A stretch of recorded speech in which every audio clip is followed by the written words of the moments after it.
देखती आंखों सुनते कानों, चौधरी खलील का सलाम। पहले तो मेरा ख्याल आज गल करिए मौसम दी। मौसम अज फिर ठंडा होया, काफ़ी ठंडा। अगे 2 दिन धुप निकली रही है तो मौसम वाल गर्म हो गया सी ते असां अपने स्वैटर वगैरह जड़ियाँ जर्सियां वगैरह असां रख दित्तियां सी बई मौसम ठीक हो गया। पर अज फिर झाड़ पे है तो अज मेरा दिल किया है कि अज शहर का प्रोग्राम बनाया। उत्थों कोई 2-3 चीज़ां लैनियां न। साडे पिंड तो 10 किलोमीटर शहर है। साडे शहर का नाम है सराय आलमगीर, जिला गुजरात। तहसील सराय आलमगीर है तो जिला गुजरात है। आओ तुहानू अपने शहर का अज नज़ारा कराने। आओ चलिए दोस्तों, सराय आलमगीर पहुंच आए हैं।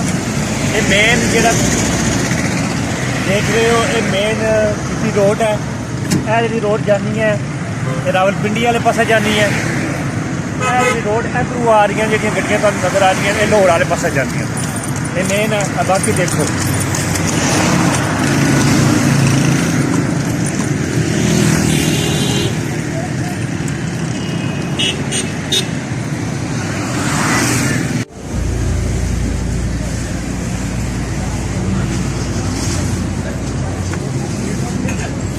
गाजर किन्ने मिक्स कर दो जी।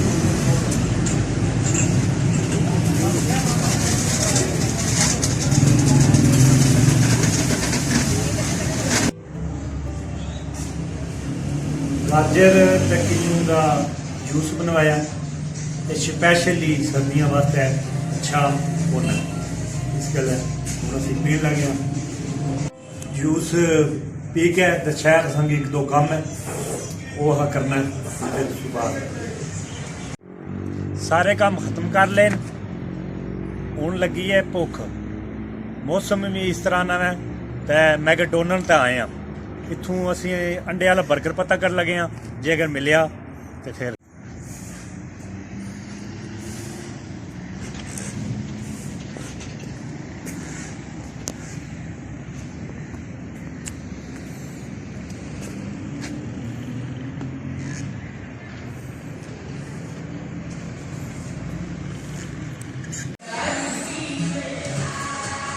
अंडे वाला बर्गर पता किया तो वो नहीं मिलिया तो दूसरे बर्गर में आर्डर किया। आ रहा है थोड़ी देर बाद फिर खाने। बर्गर वगैरह आ गया तो चेक करने अंडे वाला बर्गर पता किया, अंडे वाला बर्गर नहीं मिलिया। दूसरा ही बर्गर मंगवाया वो चेक करने कौन सा है। पहला ये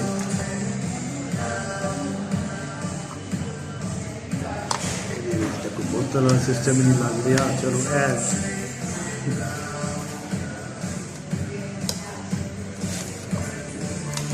ताजी कोशिश बर्गर चेक करने तो कैसा है। इन्होंने बर्गर होना तो बड़ा मज़ेदार है।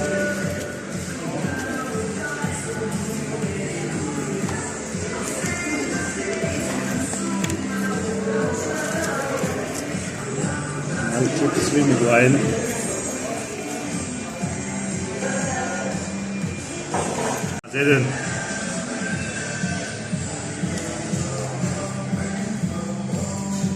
नाल कैचअप भी है पर कैचअप हल को नहीं भी है।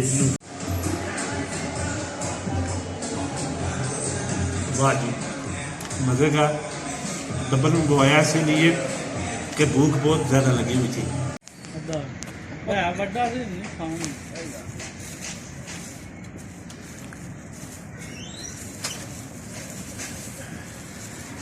खाना शाना खा लिया, मज़ा आया। हूँ घर की तरह गाँव की तरह चल रहे हैं, फिर तरफ चल रहे हैं।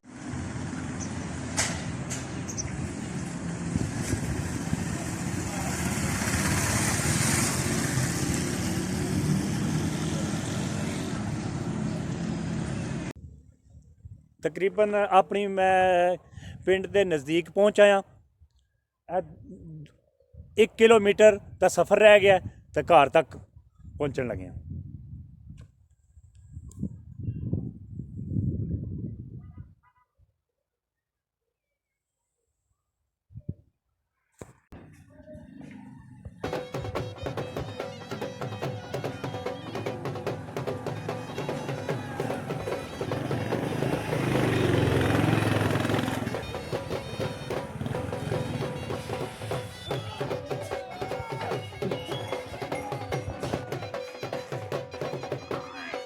ਆਪਣੇ ਘਰ ਪਹੁੰਚ ਆਏ ਹਾਂ। ਅੱਜ ਦੀ ਵੀਡੀਓ ਮੇਰੇ ਦੋਸਤਾਂ की पसंद आवे लाइक करो ਤੇ शेयर करो, सब्सक्राइब करना ना भुलिया करो। थल्ले उन्हां टल्ली का निशान दिते है, ਉਹਨੂੰ ਜ਼ਰੂਰ दबाया करो। अल्लाह हाफिज़।